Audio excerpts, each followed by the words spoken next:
So much of the pipeline only matters if we can get folks ready for day one. And Adrian, our training programs are renowned. Talk a little bit about what you think makes them different and why they work. Yeah, so we spend a lot of time training folks, and that's both in the onboarding process and on ongoing training. We've refined these programs over time as we try to match the training when they need to use the skills, so it's reinforced.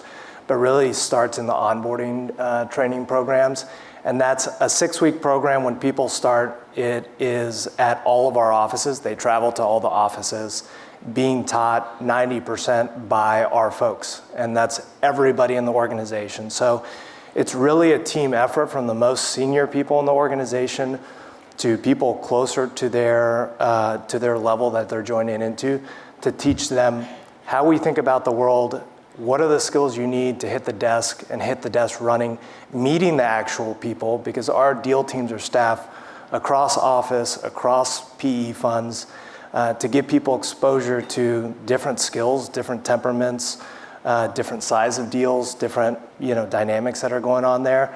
So really it's a program where everyone has to invest back into the program for it to work.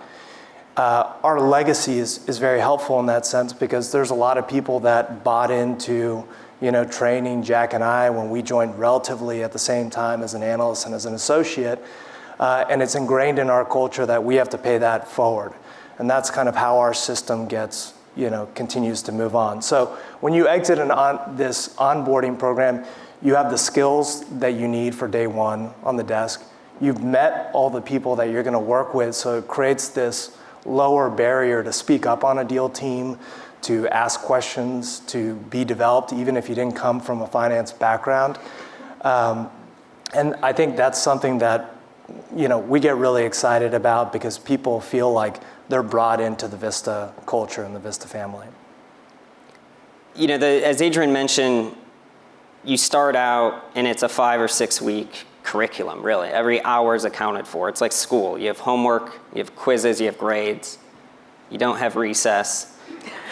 Well, we do a little bit. We do like yoga and like exercise and fun things, but it is very intense and it's very hard. And along the way, you have a training buddy. And as Adrian mentioned, part of the kind of culmination of the program is you take a deal to investment committee, and it's practice, but you're doing the work of like 5 or 6 people, and you're doing it all by yourself. And along the way, you have a training buddy who you just met. They just got assigned to you, someone a couple of years older, and they're with you every step of the way. So they're asking questions. How are you thinking about the investment thesis? What do you think about this assumption? You got a bunch of work over the next 3 weeks. How are you sequencing it?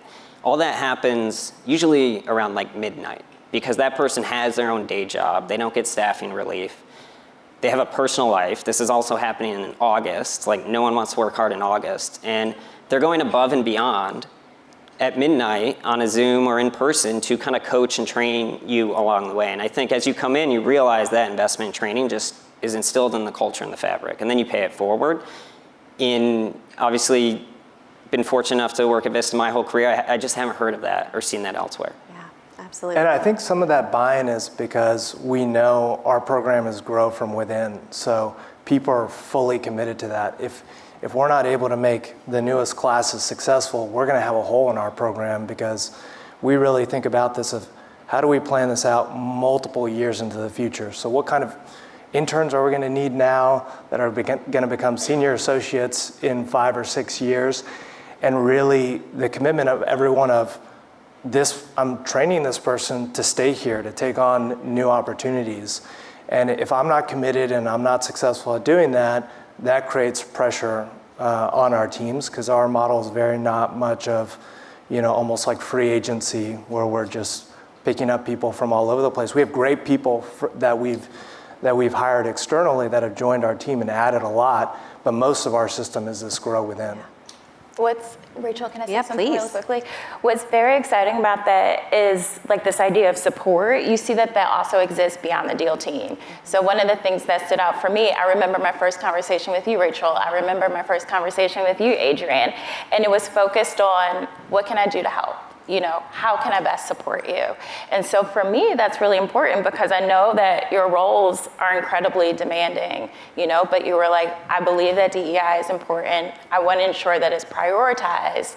So for the things that are under like my influence, how can I factor into that? And so that's great in terms of seeing that it does extend and expand beyond the deal team, that dynamic.